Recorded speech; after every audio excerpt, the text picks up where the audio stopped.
মাতৃগর্ভে যমজ দুই শিশুর মধ্যে কথা হচ্ছে।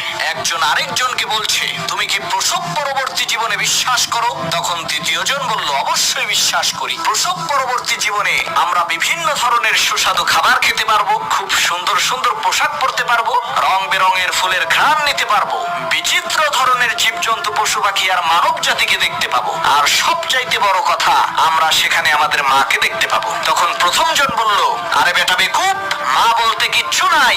মা যদি থাকতো তাহলে তাকে আমরা দেখতে পাই না কেন? তখন দ্বিতীয় জন বলল, আরে ভাই, আমাদের মা আমাদেরকে চারপাশ থেকে ঘিরে আছে, প্রসব পরবর্তী জীবনেই তাকে আমরা দেখতে পাবো। তখন প্রথম জন বলল, বেটা, যদি সত্যিই প্রসব পরবর্তী জীবন থাকতো তাহলে সেই জীবন থেকে এই জীবনে কেউ ফিরে আসে না কেন?